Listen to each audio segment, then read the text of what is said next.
BJP এটা সাম্প্ৰদায়িক দল। আপোনালোকে সকলোৱে জানে যে তেওঁলোকৰ বিভিন্ন ধৰণৰ মানুহ আছে। তাৰ ভিতৰত নুপুৰ শৰ্মা নামৰ এগৰাকী সাম্প্ৰদায়িক মহিলা আছিলে। সেই সাম্প্ৰদায়িক মহিলাগৰাকীক এতিয়া তেওঁলোকে কৈছে যে নহয়, তেওঁলোকৰ মানুহ নহয়, তেওঁলোকৰ এটা মানে এটা ফ্ৰিঞ্জ তেওঁলোকৰ পাৰ্ট বুলিহে কৈছে। গতিকে এই মুহূৰ্তত মই ভাবোঁ যে বিজেপিয়ে RSSে যেনেকৈ মহাত্মা গান্ধীৰ হত্যাকাৰী সৃষ্টি কৰিছে, তেনেকৈ আজি নুপুৰ শৰ্মাক সৃষ্টি কৰিছে আৰু সমগ্ৰ ভাৰতীয় জাতিটোক দ্বিধা বিভক্ত কৰিবৰ কাৰণে চেষ্টা কৰিছে। শাসনত যেতিয়া এনেকুৱা বিভাজনকামী মানুহ থাকে, শাসনত ৰুলিং পাৰ্টিটো যেতিয়া বিভাজনকামী হয় আৰু মানুহক কেনেকৈ বিভাজিত কৰে, তেতিয়াহ'লে সমাজ কেতিয়াও বৰ্তি নাথাকে। গতিকে আমি সকলোৱে মিলি বিজেপিক প্ৰতিহত কৰিব লাগিব, বিজেপিৰ সাম্প্ৰদায়িক আৰু ফেচিবাদী নীতিক প্ৰতিহত কৰিব লাগিব আৰু নুপুৰ শৰ্মাৰ নিচিনা মানুহবিলাকক আমি জেললৈ পঠিয়াই দিব লাগিব।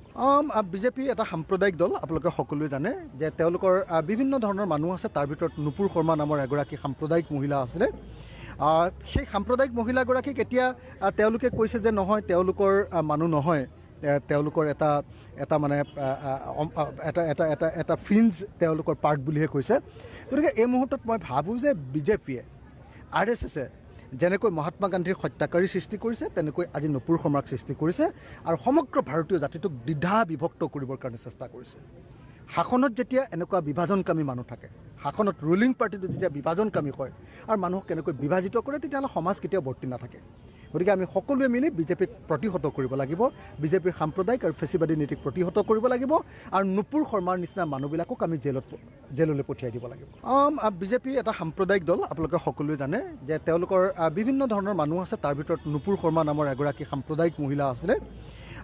সেই সাম্প্ৰদায়িক মহিলাগৰাকীক এতিয়া তেওঁলোকে কৈছে যে নহয়, তেওঁলোকৰ মানুহ নহয়, তেওঁলোকৰ এটা মানে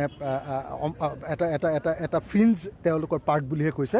গতিকে এই মুহূৰ্তত মই ভাবোঁ যে বিজেপিয়ে RSSে যেনেকৈ মহাত্মা গান্ধীৰ হত্যাকাৰী সৃষ্টি কৰিছে, তেনেকৈ আজি নুপুৰ শৰ্মাক সৃষ্টি কৰিছে আৰু সমগ্ৰ ভাৰতীয় জাতিটোক দ্বিধা বিভক্ত কৰিবৰ কাৰণে চেষ্টা কৰিছে।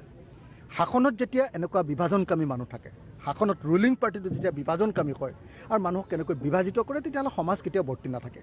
গতিকে আমি সকলোৱে মিলি বিজেপিক প্ৰতিহত কৰিব লাগিব, বিজেপিৰ সাম্প্ৰদায়িক আৰু ফেচিবাদী নীতিক প্ৰতিহত কৰিব লাগিব আৰু নুপুৰ শৰ্মাৰ নিচিনা মানুহবিলাকক আমি জেললৈ পঠিয়াই দিব লাগিব।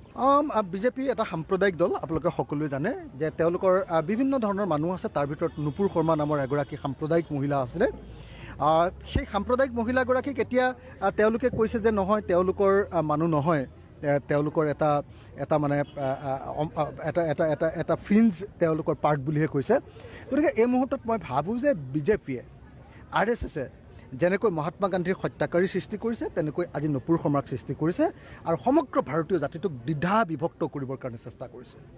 শাসনত যেতিয়া এনেকুৱা বিভাজনকামী মানুহ থাকে, শাসনত ৰুলিং পাৰ্টিটো যেতিয়া বিভাজনকামী হয় আৰু মানুহক কেনেকৈ বিভাজিত কৰে, তেতিয়াহ'লে সমাজ কেতিয়াও বৰ্তি নাথাকে।